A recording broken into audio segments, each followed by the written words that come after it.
पहलगाम आतंकी हमले के बाद से ही पाकिस्तान पर एक्शन जारी है। भारत की सख्ती के बाद पाकिस्तान बौखलाया हुआ है और पाकिस्तान की बौखलाहट इससे लेकर साफ साफ दिखाई भी दे रही है, क्योंकि आतंकी हमले के बाद से ही आतंकियों, उनके ठिकानों और उन्हें शय देने वाले पाकिस्तान पर जबरदस्त एक्शन हो रहे हैं, जिसकी वजह से पाकिस्तान डरा और सहमा हुआ है। यहां तक कि इस डर और बौखलाहट की वजह से ही पाकिस्तान लगातार सीज फायर का उल्लंघन भी कर रहा है। हैरानी की बात तो यह है कि अब तक पाकिस्तान 9 बार सीज फायर का उल्लंघन कर चुका है और इसका भारतीय सेना मुंहतोड़ जवाब भी दे रही है। तो एक बार फिर पाकिस्तान ने अपनी नापाक हरकतों को दोहराया है। जी हां, जम्मू कश्मीर की नियंत्रण रेखा पर पाकिस्तान की नापाक हरकतें थमने का नाम नहीं ले रही हैं।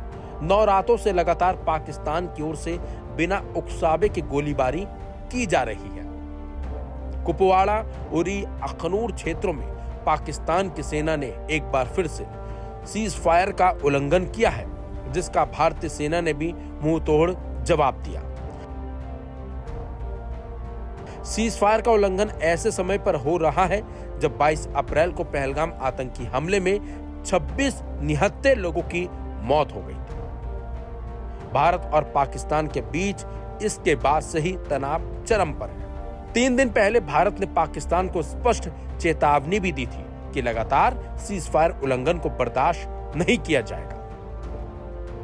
जबकि मंगलवार को भारत और पाकिस्तान के डीजीएमओ के बीच हॉटलाइन पर बातचीत हुई थी, जिसमें पाकिस्तान की ओर से हो रही फायरिंग और घुसपैठ की घटनाओं पर चर्चा की गई।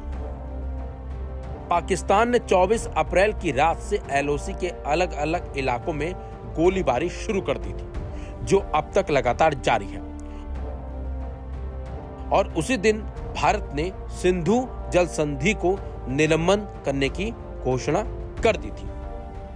इसके जवाब में पाकिस्तान ने भारतीय विमानों के लिए अपना हवाई क्षेत्र बंद कर दिया था, वाघा बॉर्डर को सील कर दिया और भारत के साथ सभी व्यापारिक संबंध स्थगित कर दिए।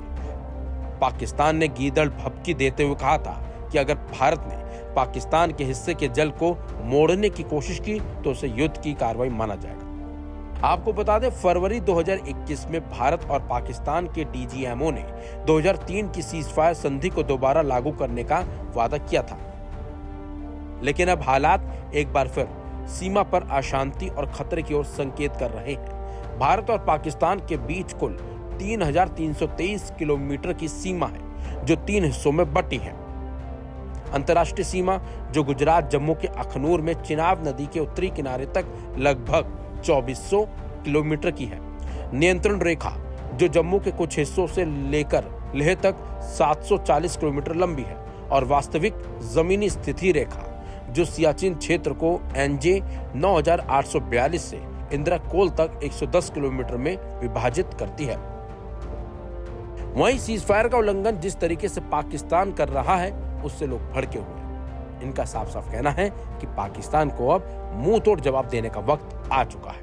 पाकिस्तान जो है, ये जो नियंत्रण रेखा का उल्लंघन करता रहेगा।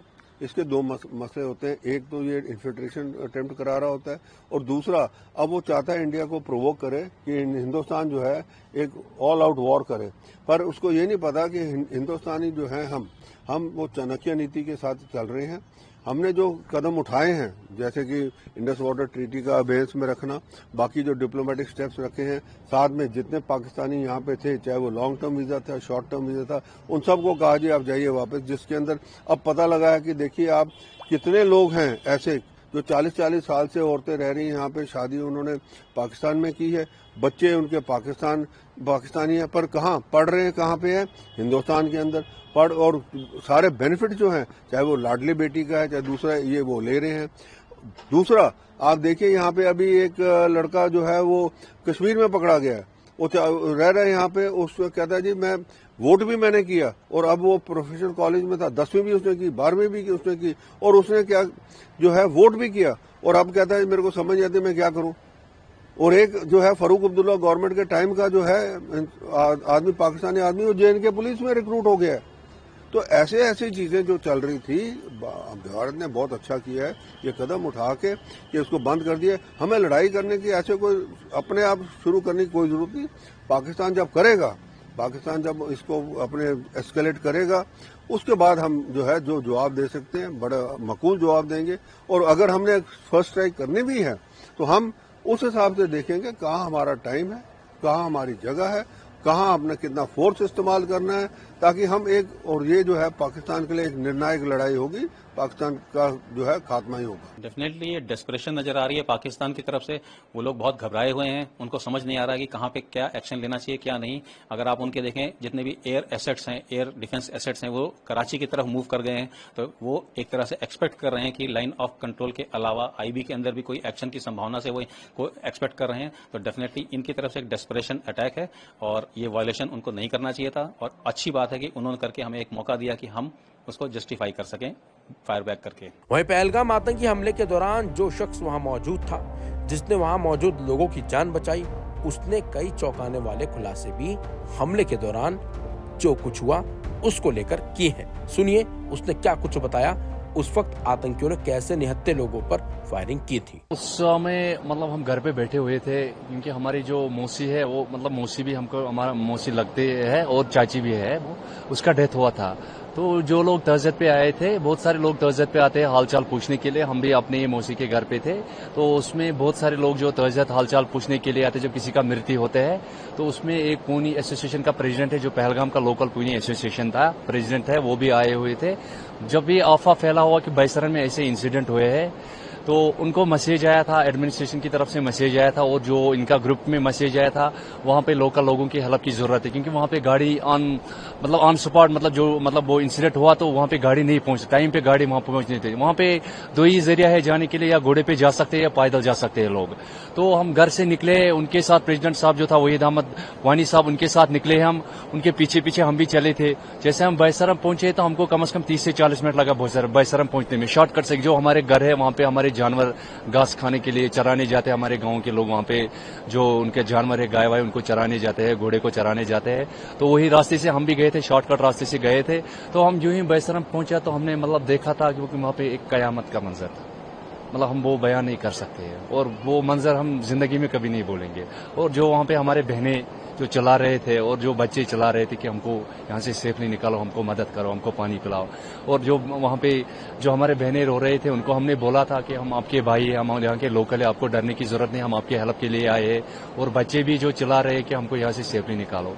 और हमने जैसे वहाँ पे जो इंसिडेंट देखा तो हमको भी मतलब अपनी जगह हम भी डर गए थे। बाकी जो जख्मी लोग हैं उनको हमने मतलब कंधे पे उठा के आधे रास्ते तक छोड़ा है, जहाँ से नीचे से मार्केट की तरफ से जो घोड़े वाले आए हैं उन्होंने उनको कंधे पे लेके किसी को मतलब होटल पे पहुंचे, किसी को गाड़ी में बिठाया और किसी को हॉस्पिटल में मतलब लेके गए थे। भाई वहाँ वापस आए तो उसमें रईस साहब भी आए थे और वहीद साहब भी आए थे, उन्होंने भी कंधे पे उठा के मतलब लोगों को मतलब रास्ते में छोड़ के आए थे। हम जो बच्चे थे और उनके माँ थे, एक घोड़े वाले भाई थे और मैं था, मैंने उनको कंधे पे उठा के सीधा मैं हॉस्पिटल की तरफ चल पड़ा, पहलगाम की तरफ। तो आगे एक एम्बुलेंस लगी हुई थे, मैंने उनको उसमें बिठाया, वो बच्चे को और उसकी माँ को। तो फिर हम सीधा वहां से घर चले आए सर।